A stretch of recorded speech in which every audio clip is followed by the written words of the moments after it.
अभी जिंदा हूँ तो जी लेने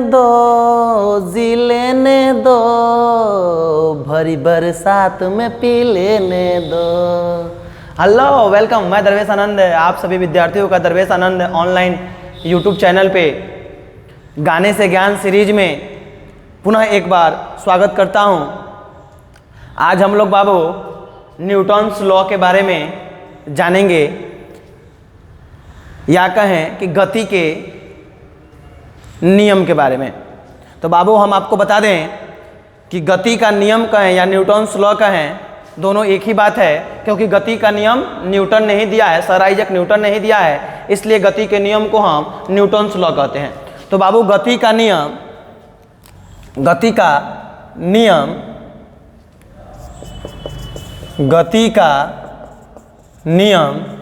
कितना होता है? 3 होता है। गति का नियम 3 होता है, जिसमें आपका 1 नंबर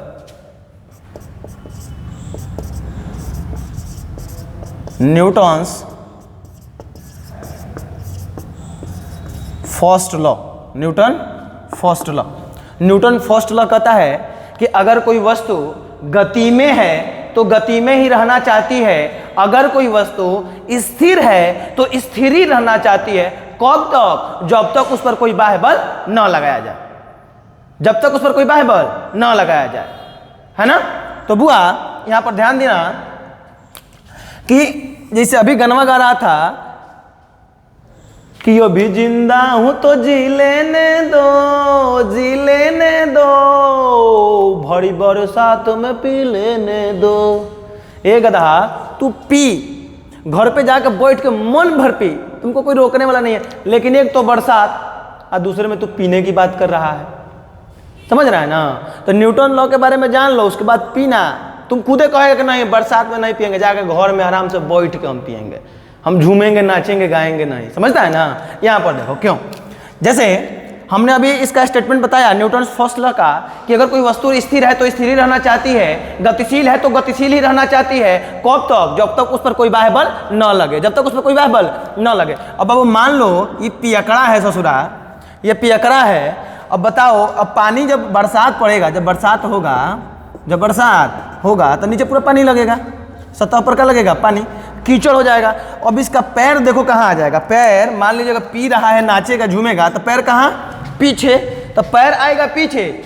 आज पीछे कौन आएगा? पैर, क्योंकि पैर को गति मिल जाएगा। यहाँ पर इतना ना चिकनाहट हो जाएगा कि पैर को पीछे की तरफ गति मिल जाएगा। और गति किसको मिलेगा? पैर को। तो जो गति में है गति में ही रहना चाहेगा, और जो स्थिर है स्थिर ही रहना चाहेगा। तो गति में कौन हो गया? पैर हो गया। और ऊपर का जो इसका पार्ट है, इसके बॉडी का जो ऊपर का पार्ट है, वो क्या कहेगा? रे ससुरा, गति में तो तू है, तो तू जा, हम कहाँ रह जाएंगे? अपने जगह पर, समझ रहा है ना। क्योंकि वो तो स्थिर है, जो स्थिर है वो स्थिर ही रहना चाहेगा, जो गति में है वो गति में ही रहना चाहेगा। कोई दिक्कत? तो जो गति में है, अब ये पार्ट आपका ये गति में इधर हो गया, और ये ऊपर वाला जो पार्ट है इसका, वो स्थिर ही अपने जगह पर ही रह जाएगा, और ये पीछे और ये अपने जगह पर। तो ई ससुरा का होगा, ऐसे गिर जाएगा, समझ रहा है ना। और जैसे गिरेगा, यहाँ पर इसका थुथुर है, वो थुथुरवा का हो जाएगा, फूट जाएगा, थुथुरवा फूट जाएगा। और अब पीते रह जाएगा, और जिंदा है तो जीते रह जाएगा, ससुरा मर जाएगा, थुथुरवा फूट जाएगा, उसका मुँहला के बराबर हो जाएगा, खोइबे पिएबे नहीं करेगा, थुथुर फूट जाएगा तो कैसे खाएगा? समझ है ना। पाइप से डालना पड़ेगा, पाइप से लेके चप्पड़ पिएगा, समझता है ना। तो इसीलिए कह रहे थे हम कि थुथुर फोड़ेगा ससुरा, समझता है ना। यहाँ पर देखो, और भी बहुत सारे दैनिक जीवन के हम एग्जाम्पल ले करके न्यूटन फर्स्ट लॉ को समझ सकते हैं। जैसे आपको हम एक एग्जाम्पल बाबू बता दें कि आजकल आम का सीजन है ना। आप लोग मान लीजिए कि एक आम का पेड़ है ना, उसके ऊपर देखेंगे तो एकदम एक लगा है आपका पका हुआ आम है। अब क्या करता है बच्चों, सब लोग करता है, हमू किए हैं, क्या करते हैं लोग कि देखते करे आम पकल बा तो खोजते हैं कि पत्थर कहाँ है, पत्थर खोज के पहले पत्थर से पूरा दे पत्थर मारते हैं। अब मार के जब पूरा बांध दुखा जाता, लगता है उखड़ गया, अब देह में ताकतें नहीं है। अब ताकत नहीं रहने के कारण वो तो नहीं पता चला पाएगा, तब क्या खोजेगा? ये कहाँ बा हो, बांस उस कोनो बा, लॉगी बना के हम तुरंत ही। तो बांस जब खोजेगा, जो भी लॉगी बनाने के लिए खोजेगा, उसको तोड़ने के लिए, मान लो वो भी नहीं हट रहा है, तो अब क्या करेगा? सोचेगा क्या चढ़ जाती हम, तो उस पर चढ़ेगा, है ना। तो जब चढ़ेगा ऊपर तो चढ़ रहा है तो देख रहा है कि जा, तो पहुंच ही नहीं पा रहे हैं, तो पतला डाली है। अब पतला है तो क्या दिमाग लगाएगा, आप लोग भी समझ सकते हो। उसके बाद वो हिलाएगा, क्या करेगा, उसको हिलाएगा। तो जैसे हिलाएगा, देखो यहाँ पर ये आपका डाली हो गया, देखो ये हो गया क्या, डाली, ये पतला वाला डाली है ना। ये सब पता होता है, मान लेते हैं, ये सब हटाओ ना, है ना। इसी पे एगो आम लगल है, हमको चित्तर उत्तर नहीं आता है, समझता है ना, ये मान लेना कि आम है। लो थोड़ा सा लम्बा कर देते हैं इसको, ऐसे कर देते हैं, है ना। लो अब मानना नहीं पड़ेगा, वो अमवे ये है, देखो देखने में भी लग रहा है आम है ना।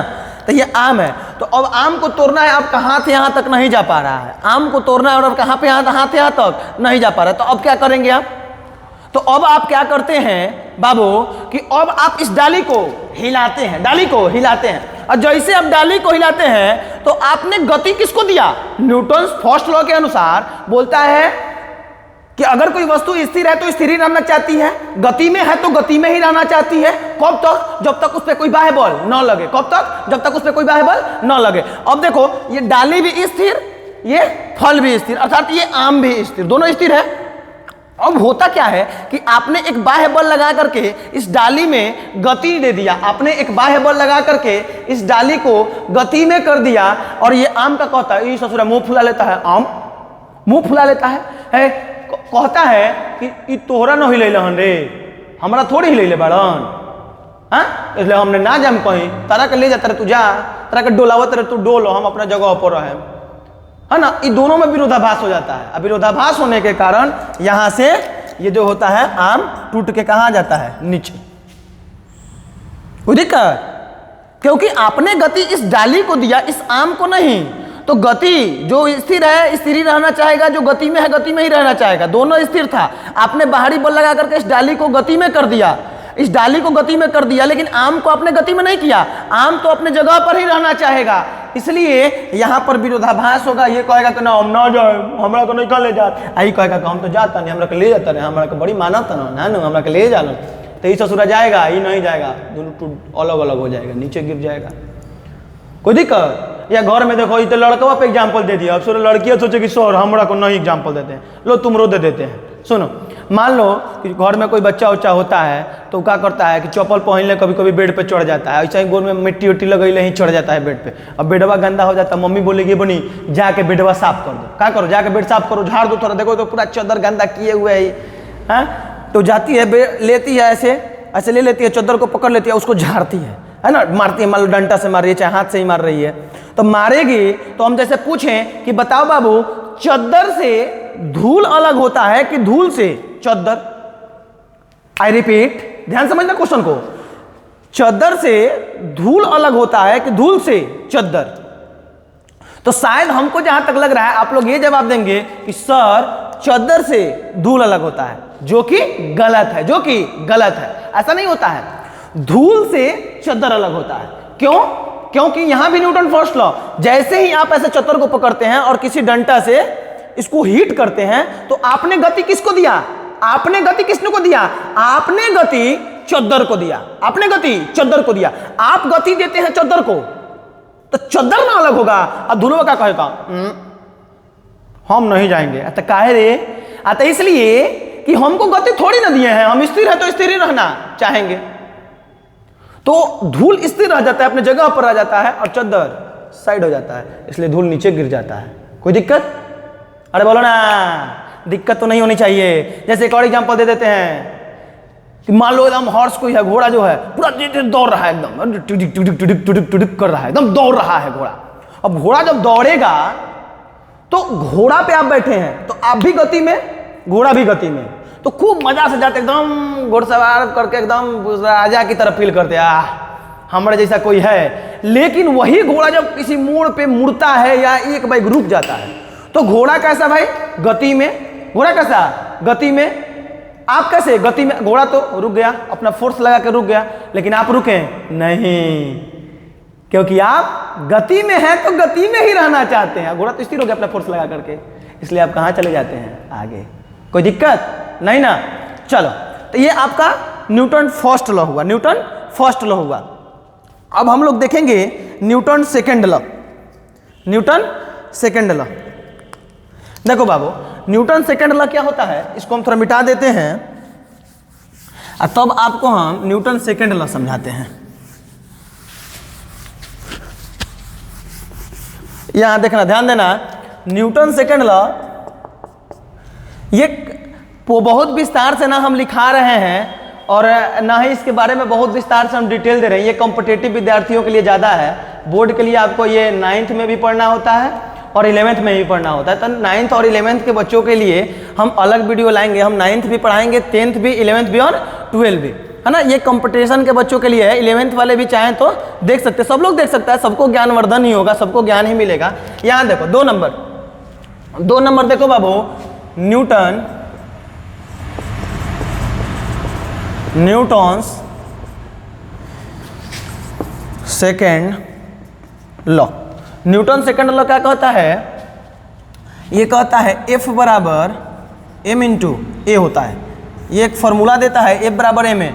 अब F मतलब होता है बल। एक चीज़ यहाँ से क्वेश्चन हमेशा आपके कंपटीशन में पूछता है, जनरल कंपटीशन में एक क्वेश्चन पूछता है, यहाँ पर बच्चे कंफ्यूज कर जाते हैं कि न्यूटन सेकंड लॉ के द्वारा हमको प्राप्त होता है, न्यूटन सेकंड लॉ के द्वारा हमको प्राप्त होता है F बराबर m।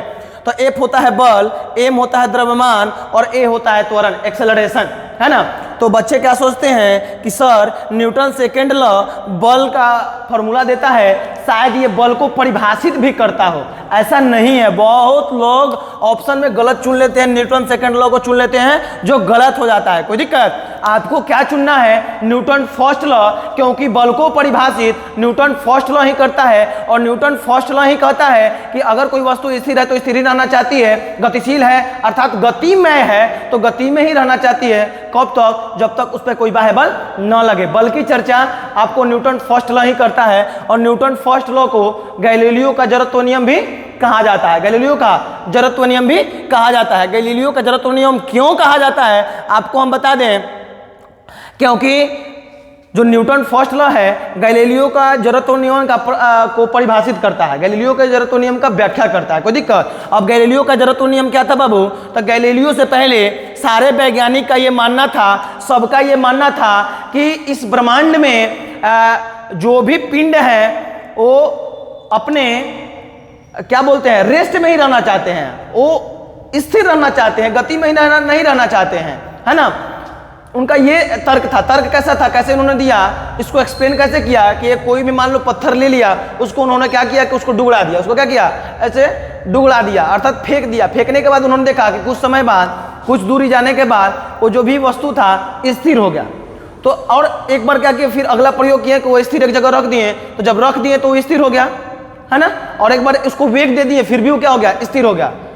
लेकिन इस तर्क को नहीं मान रहे थे गैलीलियो ने, और गैलीलियो पता है कैसे इन्होंने व्याख्या किया, उन्होंने क्या किया कि एक ऐसा पात्र लिया, है ना, ऐसा इन्होंने एक पात्र लिया और यहां पर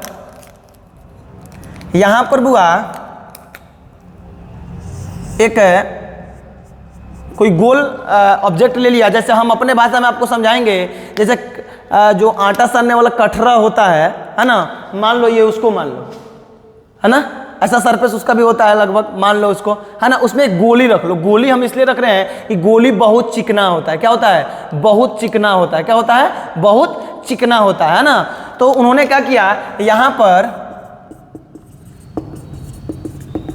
फ्रिक्शन, घर्षण, है ना, इन्होंने कहा कि अगर इनके दोनों के, ये दोनों जो वस्तु हैं, दोनों जो वस्तु हैं उनके सतहों के बीच अगर घर्षण न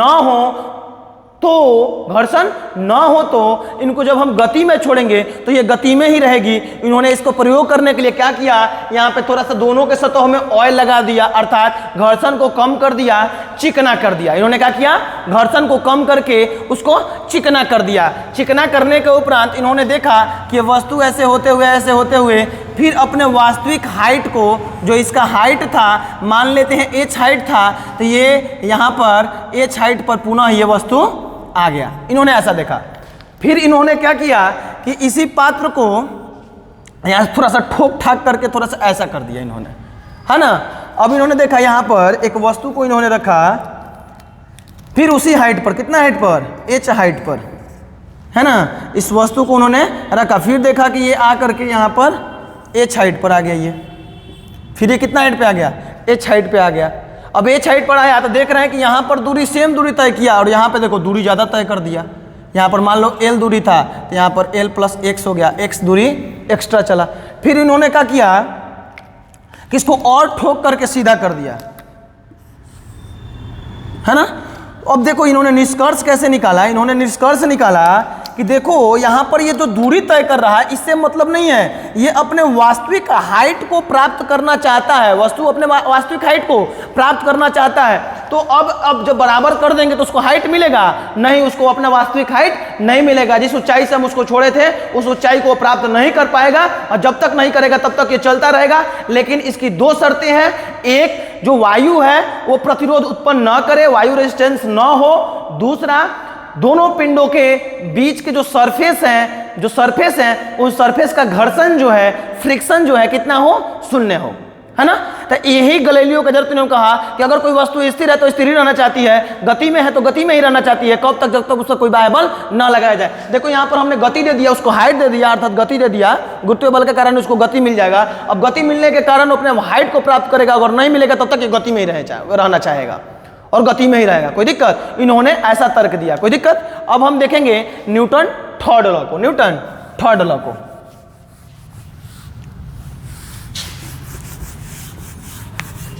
न्यूटन थर्ड लॉ कहता है बाबू, न्यूटन्स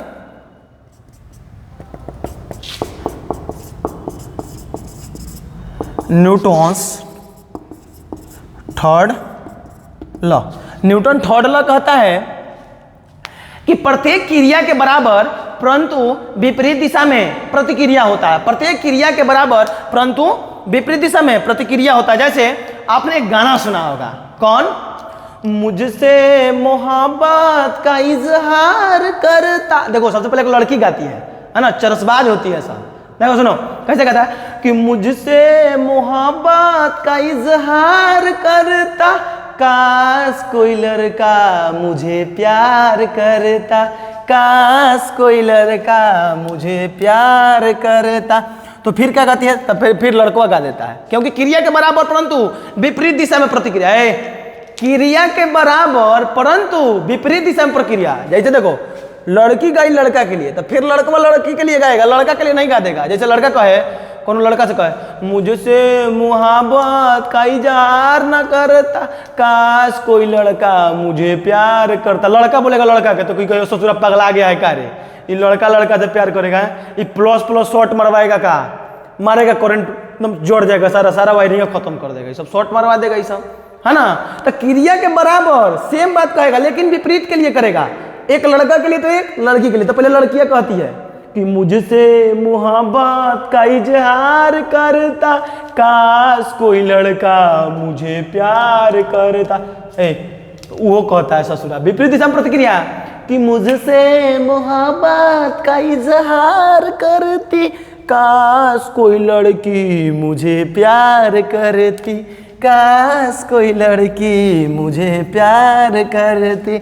अब देखो बाबू, तो न्यूटन थर्ड लॉ को हम इसे बहुत बढ़िया समझ सकते हैं, बड़ी बढ़िया। देखो हम गाने से ज्ञान सीरीज इसीलिए लाए हैं कि आप आनंद भी लो। लॉकडाउन में सब लोग बोर हो रहे हैं, एकदम सब लोग टेंशन में है, किसी का रोजगार नहीं चल रहा है, किसी का पढ़ाई नहीं चल रहा है ना, किसी का हर तरह का काम बंद पड़ा हुआ है। तो एंजॉय कीजिए और पढ़ाई कीजिए, है ना, कमी मत ढूंढिए, किसी चीज में सकारात्मकता को देखिए, नकारात्मकता को मत देखिए, हम रिक्वेस्ट करेंगे, है ना, सकारात्मकता को ढूंढिए। अगर देखो कुछ लोग कह रहे हैं कि हम कॉपी कर रहे हैं, हम क्या कर रहे हैं, जो भी उनका कहना है आप लोग कहेंगे, लेकिन अगर किसी बंदे में अच्छी क्वालिटियां हैं उसको कॉपी करना बुरी बात नहीं है। अब मान लीजिए कि कोई बहुत अच्छा काम कर रहा है, कोई समाज सेवा कर रहा है, किसी गरीब का मदद कर रहा है, वो संपन्न है, तो उससे सीखनी चाहिए कि हम जिस लेवल पे हैं उसी लेवल पे हम गरीबों का सहयोग करें, हम लाचारों का सहयोग करें। कि कोई देख रहा है छीन रहा है, झपोट रहा है, प्रताड़ित कर रहा है, तो उससे आप सीखेंगे, नहीं सीखेंगे ना। तो किसी भी व्यक्ति में अगर अच्छाइयाँ होती है उसको कॉपी करने में क्या दिक्कत है। अगर आपको ऐसा लग रहा है कि दिक्कत है तो लगे, हमको तो दिक्कत नहीं है। किसी में अगर अच्छाइयाँ हो तो उसको कॉपी हम करेंगे। आपको जो कहना है आप लोग कहिए। चलो तो देखो यहाँ पर न्यूटन थर्ड लॉ कहता है कि प्रत्येक क्रिया के बराबर परंतु विपरीत दिशा में प्रतिक्रिया होता है, परंतु विपरीत दिशा में प्रतिक्रिया होता है। यहां पर ध्यान दो बाबू, जैसे आप देख रहे हैं, मान लीजिए कि किसी वस्तु पर जैसे देखो वहां पर थुथुर फूट रहा था ना, जैसे पहले का गाना क्या गया था कि अभी जिंदा हूं तो जी लेने दो भरी बरसात में पी लेने दो। तो देखो जब पी रहा था गिरेगा तो थुथुर फूटेगा। काहे फूटेगा कि अब जैसे वो गिरेगा तो उसके ये जो मुंह है इसी को थुथुर बोलते हैं, तो इसके द्वारा धरती पे क्या करेगा, वो हिट करेगा, धरती को मारेगा। जिस स्थान पे गिरेगा उसको हिट करेगा, मारेगा, और जैसे मारेगा कि वो भी विपरीत दिशा में उसको मारेगा तो थुथुरुए फोड़ देगा। ये डिपेंड करता है, ये क्या करता है, डिपेंड करता है कि कौन ज्यादा सेंसिटिव है ना।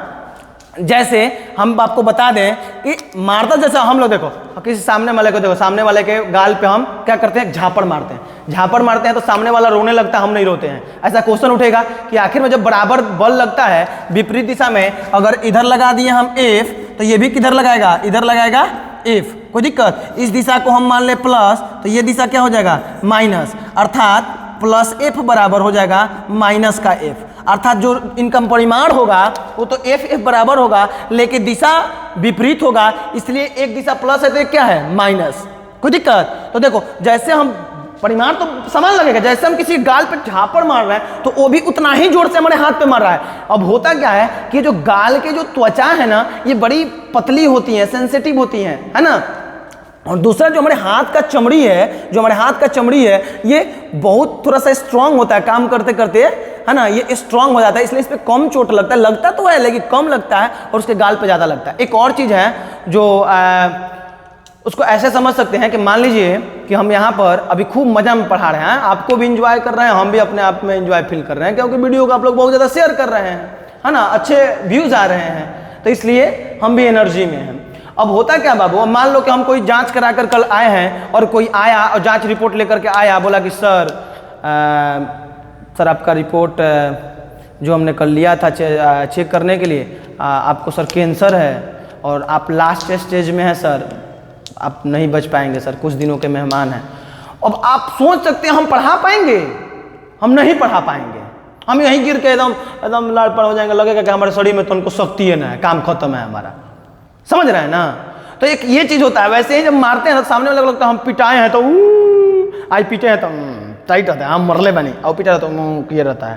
तो एक जो होता है ना सोच, इस पे भी निर्भर करता है कि बहुत लोग बर्दाश्त कर लेते हैं। जब बचवा है ना, इतना छोटा है, जब गिर जाएगा ना और चोट लग जाएगा तो ऐसा कीजिए, बाबू कूद गया, बाबू तो नहीं हंसेगा, जैसे गिरा आपको अब बाबू रगड़ देते हैं, वो लगेगा रोने, वो डर जाएगा कि का भइल बड़े, हमारे बाबूजी हमरा के रगड़त रहे, हमारी मम्मी हमरा के रगड़त रही, हमरा के सोलावत रही, प्रेम करता रही, है ना। तो थोड़ा सा शौक होता है और रोने लगता है, और तो कहता बाबू कूद गया, वाह वीर है, बहुत बलवान है, तो लगेगा अरे हम बहुत बड़का काम कर दिए, कोनो तीर मार दिए, समझ रहा है ना। तो एकदम टाइट हो जाएगा, खड़ा होकर फिर एकदम दौड़ने लगेगा, खेलने लगेगा, समझ रहा है ना। तो वैसे ही होता है। इसका अगर न्यूटन थर्ड लॉ का एग्जांपल दें, क्रिया के बराबर लेकिन विपरीत दिशा में प्रतिक्रिया, तो देखते हैं कि शादी विवाह में हम ऐसे कान्हा पर रख करके हम फायर करते हैं, जो गन होता है उसको कान्हा पर रख करके फायर करते हैं। तो जब फायर करते हैं तो देखो जैसे गोली को हम गति देते हैं बाहर की तरफ, गोली को गति देते हैं बाहर की तरफ, जैसे ट्रिगर दबाते हैं तो गोली को गति हम कहाँ देते हैं, बाहर की तरफ। अब गोली जाएगा बाहर, क्योंकि गोली को हम फोर्स लगाए हैं ऊपर की तरफ, तो गोली कहाँ लगाएगा, नीचे की तरफ। देखते हैं कान्हा पर मारता है, धक देना, पीछे की तरफ एकदम झटका मारता है, कोई दिक्कत। तो बराबर लेकिन विपरीत दिशा में प्रतिक्रिया करता है। अब कोई बोले, देखो हम बड़ी डिटेल में चले जा रहे हैं, अब कोई बोले कि सर एक बात बताइए ना, कुछ बोल देते हैं सर एक बात बताइए, जब ऐसा है तो जब गोली पर और बंदूक पर सेम बल लग रहा है, सेम फोर्स लग रहा है, एक समान बल लग रहा है, तो गोली इतना दूर इतना तेज जाता है, अब बंदूकवा काहे इतना धीरे इतना ही पास रह जाता है, काहे नहीं धाए जब मरले हमरो को टंग लेके चल जाता है पीछे, है ना। तो इसके लिए बाबू एक संवेग चीज है ना, किसी वस्तु के द्रव्यमान और उसके वेग के गुणनफल को संवेग कहते हैं, है ना। तो संवेग किसी वस्तु के द्रव्यमान और उसके वेग के गुणनफल को, तो ये गोली का द्रव्यमान और उसका वेग हो गया, और ये बंदूक का द्रव्यमान और उसका वेग हो गया, इसको यू कर देते हैं, गोली के वेग को यू कर देते हैं और इसको भी कर देते हैं, दोनों अलग अलग। अब आप देखो यहाँ पर बाबू, यहाँ पर देखो ये यू भी जो है, यहाँ पर आप लोग ध्यान देना थोड़ा सा बाबू, यहाँ पर देखो बंदूक का जो द्रव्यमान है ना बहुत ज़्यादा होता है, बंदूक का, देखो ये दोनों बराबर है ना, इक्वेशन दोनों बराबर है, तो बंदूक का द्रव्यमान बहुत ज़्यादा होता है, तो इक्वेशन को आप गोली का द्रव्यमान बहुत कम होता है, बंदूक की अपेक्षा बहुत कम होता है, समझ रहे हैं ना। तो अब इस इक्वेशन को बराबर करने के लिए इस वेग को बहुत ज़्यादा होना पड़ता है, द्रव्यमान इस वेग को कम होना पड़ता है, तब जा करके इक्वेशन आपका क्या होगा, बराबर होगा। कोई दिक्कत नहीं ना। तो ये आपका रहा Newton first law, second law और थर्ड लॉ। कोई दिक्कत, न्यूटन अर्थात गति के कितने नियम, 3 नियम, है ना। तो हमको लग रहा है, उम्मीद होगा कि आप लोग बढ़िया से समझ गए होंगे, इसके मीनिंग को समझ गए होंगे, फिजिक्स को फील किए होंगे। तब तक के लिए धन्यवाद। हम मिलेंगे कल गाने से ज्ञान के अगले वीडियो में।